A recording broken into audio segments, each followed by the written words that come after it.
اور میں کیوں کہہ رہا ہوں؟ یاد رکھنا جو زبان پہ کثرت سے بات آتی ہے مرتے وقت بھی وہی زبان پہ آتا ہے۔ وفی القصص عبر، قصوں میں بڑی عبرتیں ہوتی ہیں۔ اتفاق سے ریاض شہر میں ٹیکسی ڈرائیور تھا، ٹیکسی چلا رہا اور کیا کہہ رہے؟ اللہم صلی علی محمد وعلی آل محمد۔ بڑی خوشی کی بات ہے، ٹیکسی چلانے والا بھی درود پڑھے، کتنا سعادت مند ہے، کتنا خوش نصیب ہے۔ بھائی آپ درود کیوں پڑھتے ہیں؟ کہا بھائی کراچی میں رہتا تھا، میں کراچی کے رہنے والا ہوں، تو میرا ایک بھائی ہوتا تھا وہ فوت ہو گیا۔ اچھا، انا للہ و انا الیہ راجعون، کیسے فوت ہوا؟ کہا وہ لوڈنگ کا کام کرتا تھا، وہ ٹرک پہ سامان رکھتے ہیں نا، تو ایک چین بن جاتی ہے، وہ کہتا ہے 1 2 3، وہ بوری آگے چلتی جاتی۔ کہتے اچانک سے ایک بوری میرے بھائی کے اوپر گری اور وہ فوت ہو گیا۔ جب وہ آخری سانسوں میں تھا تو اس کے ہونٹ حرکت کر رہے تھے، تو میں نے جلدی سے کان ساتھ لگایا کہ کیا کہنا چاہتا ہے۔ وہ کیا کہہ رہا تھا؟ 1 2 1 2۔ مجھے سمجھ آ گئی کہ موت کے وقت وہی چیز انسان کی زبان پہ جاری ہوتی ہے جو ہمیشہ بولتا ہے۔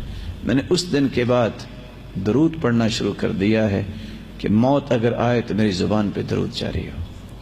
اور یاد رکھنا جس چیز کی محبت انسان کے دل میں ہوتی ہے اللہ تعالیٰ اس محبت کا اظہار موت کے وقت کرواتے ہیں۔ امام ابو زرع رازی رحمت اللہ علیہ کتنے بڑے محدث، 7 لاکھ حدیثوں کے حافظ۔ کسی نے پوچھا آپ نے حدیث پڑھنے کے لیے کتنا سفر کیا؟ آج ہم تو سیڑھیاں سن کے کہتے ہیں نا علامہ بن گئے، یوٹیوب پہ بیٹھ کے اور ادھر ادھر کی باتیں سن کے کہے کہ مولوی بن گئے ہم، اور اینکرز جن کو نماز کا ترجمہ نہیں آتا ان کی باتیں سن کے کہتے ہیں بس میں بھی بہت بڑا عالم بن گیا۔ کچھ 4 دن دائیں بائیں گھوم گھما کے کہتے ہیں کہ اب یہ بھی گفتگو کر سکتا ہے، دین کے بارے میں اس کو بھی فتویٰ دینا آ گیا ہے۔ دین اس کو کہتے ہیں جس نے تلقی اور مشافہ کیا ہے، استاد کے سامنے بیٹھ کے پڑھا ہے۔ پوچھا کتنا سفر کیا؟ کہا 30,000 میل میں نے پیدل سفر کیا ہے۔ پوچھنے والے نے پوچھا بس؟ مسکرا کے کہتی ہیں ثم ترکت العد، پھر اس کے بعد میں نے گننا چھوڑ دیا۔ 7 لاکھ حدیثوں کا حافظ۔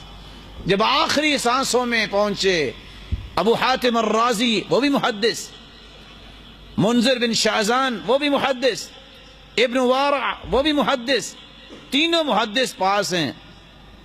کہنے لگے اب اس کی آخری سانس ہے تو حدیث کہتی ہے لقنوا موتاکم بلا الہ الا اللہ، جو قریب المرگ ہو اس کو کلمے کی تلقین کرنی چاہیے، وہ کلمہ پڑھے، کیونکہ من کان آخر کلامہ لا الہ الا اللہ دخل الجنہ، جس کی زبان پہ کلمہ جاری ہو جائے جب موت آتی ہے وہ جنت میں جائے گا۔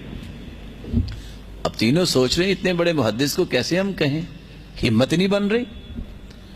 تینوں نے مشورہ کیا کہ ایسا کرتے ہیں کہ جس حدیث میں یہ لفظ ہے نا من کان آخر کلامہ لا الہ الا اللہ دخل الجنہ، یہ حدیث اس محدث کے سامنے پڑھتے ہیں ان کو یاد آ جائے گا۔ ایک نے شروع کیا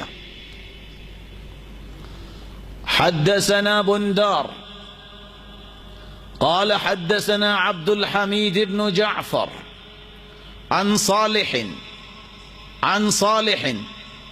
جان بوجھ کے رک گئے کہ آج آگے مجھے سند نہیں آتی۔ دوسرا کہتا رکو میں پڑھتا ہوں، حدثنا بندار قال حدثنا عبد الحمید بن جعفر عن صالح بن ابی، وہ بھی رک گئے، انہوں نے ایک لفظ کا اضافہ کیا، محسوس کروایا کہ سند نہیں آتی۔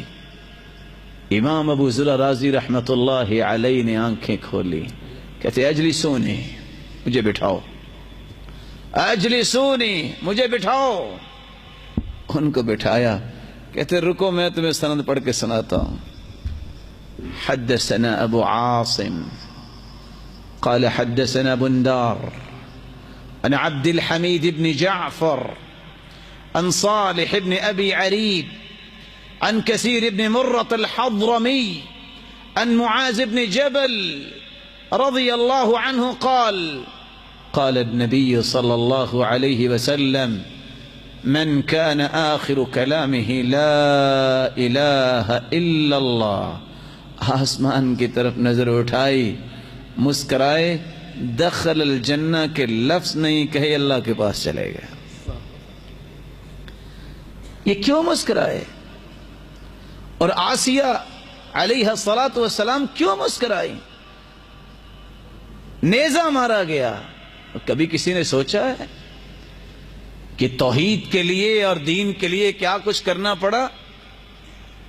ایک پاؤں کے ساتھ رسی باندھ کے سرکش اونٹ کی ٹانگ کے ساتھ باندھ دی اور ایک مخالف سمت میں کھڑا کر دیا، دونوں اونٹوں کو دوڑا دیا، دو ٹکڑے کر دیا گیا. اور جب نیزہ مارا گیا آسیہ علیہ الصلوۃ والسلام کو، وہ مسکرا رہی تھی اور ان کی جان نکل گئی. ابن کثیر لکھتے ہیں کیونکہ اس نے دعا کی تھی، رب ابن لی عندک بیتا فی الجنہ ونجنی من فرعون وعملی ونجنی من القوم الظالمین.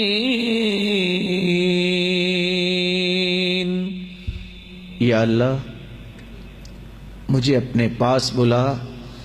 جنت میں گھر نہیں مانگا، رب ابن لی عندک بیتا، اپنے پاس مجھے گھر دے. مجھے فرعون کے ظلم سے بھی بچا، ظالموں کے ظلم سے بھی بچا.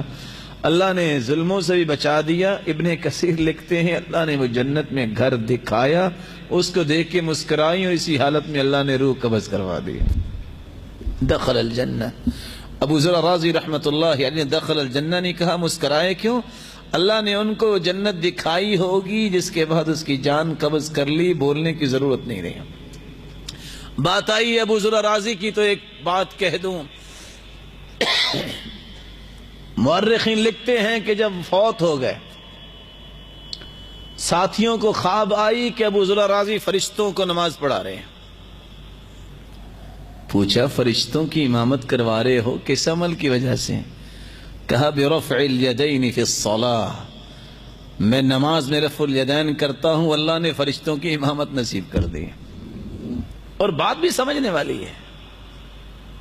رفع الیدین، ہارے ہوئے جرنیل کی طرح جب انسان ہاتھ اٹھا لیتا ہے اللہ رحمت نازل کر دیتا ہے.